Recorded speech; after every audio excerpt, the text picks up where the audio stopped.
Die Paddaprins. Lang gelede was daar 'n bedorwe prinses wat met niks tevrede was nie. Hoe meer sy gehad het, hoe meer wou sy hê. En sy wou nooit doen wat vir haar gesê word nie.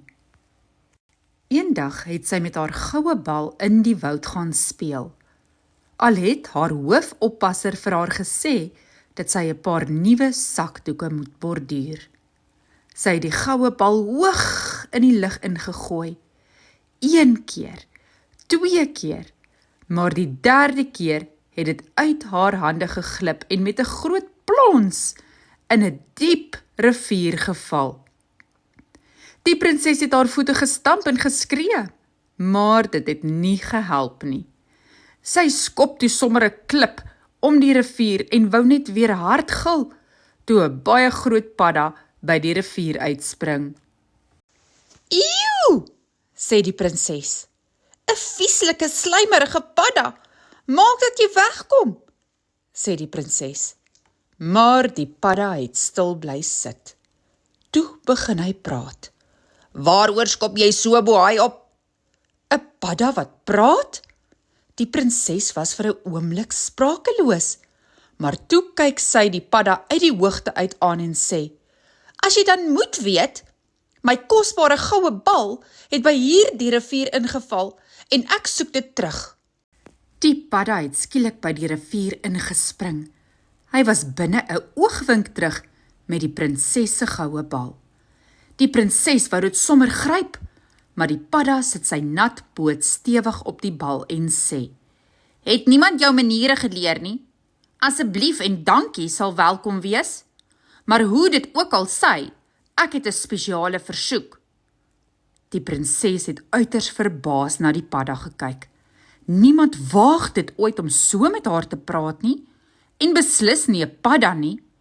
Sy gluur vir die padda en sê vies, "Kan ek my bal terugkry asseblief? En wat is jou spesiale versoek?" Die padda het nie sy poot van die bal afgehaal nie, maar effens nader aan die prinses gekom. "Ek wil by jou in die paleis kom bly en uit jou bord eet en op jou kussing slaap, asseblief." Die prinses het verskrik gelyk, maar sy was seker dat 'n belofte aan 'n padda nie sou tel nie. Daarom het sy net haar skouers opgetrek en gesê, "Natuurlik kan jy," en haar goue bal onder die padda se voet uitgetrek en vinnig terug paleis toe gehardloop. Daardie aand hoor die koninklike familie 'n snaakse stem wat roep, "Prinses, waar is jy?"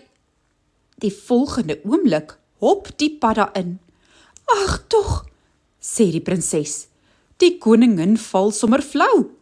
Die koning frons. "Ken jy hierdie padda, prinses?" vra hy. "Ag tog," sê die prinses weer, maar sy moet vir haar pa vertel wat gebeur het. Toe hy hoor wat gebeur het, het hy daarop aangedring dat sy haar belofte nakom. Die padda het baie min geëet en die prinses nog minder. Toe dit tyd word om te gaan slaap, het die koning streng na sy dogter gekyk, want sy het probeer om op haar eie weg te sluip. Sy het afgebuk, die padda aan die been opgetel en toe sy by haar groot hemelbed kom, het sy die padda in die verste hoek neergeplak. Sy het nie 'n oog toegemaak daardie nag nie. Die volgende aand was die padda terug. Die aandete het baie stil verloop. Die koningin het in haar kamer gebly.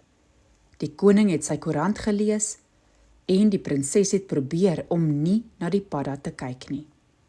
Toe slaaptyd aanbreek, het die prinses en die padda weer eens op die verste punte van die bed geslaap.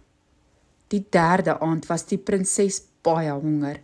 Sy het eenvoudig gemaak asof die padda nie daar is nie en alles geëet wat hulle vir haar gebring het. Toe dit slaaptyd raak, was sy so moeg dat sy al in droomland was toe haar kop die kussing tref.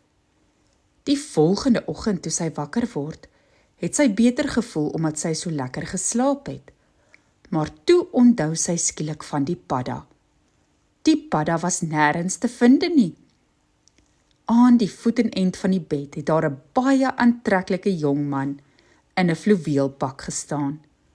"Môre, prinses, het jy geweet dat jy snork?" sê hy. Die prinses se mond het oopgegaan, reg om te gil, toe die jong man verder verduidelik. "Jy herken my seker nie. Dankie tog. Ek is die padda wat jou goue bal gered het. 'n Vee het my getoor, omdat sy gesê het ek is ongeskik en bederf." Die jongman het ondeend na die prinses, wie se mond steeds oophang, gekyk. Die towerspreuk kon net verbreek word deur iemand wat ewe ongeskik is, maar wat gaaf teenoor my optree.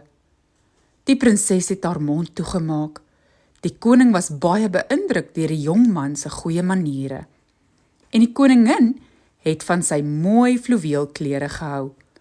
Almal was bly dat die prinses haar slegte maniere laat staan het. Na 'n ruk het die prinses en die aantreklike jong man besluit om te trou. Hulle het baie kinders gehad wat hoegenaamd nie bederf was nie, en almal het lank en gelukkig saam gelewe. Die goue bal en die fluweelpak is in 'n kas gebêre.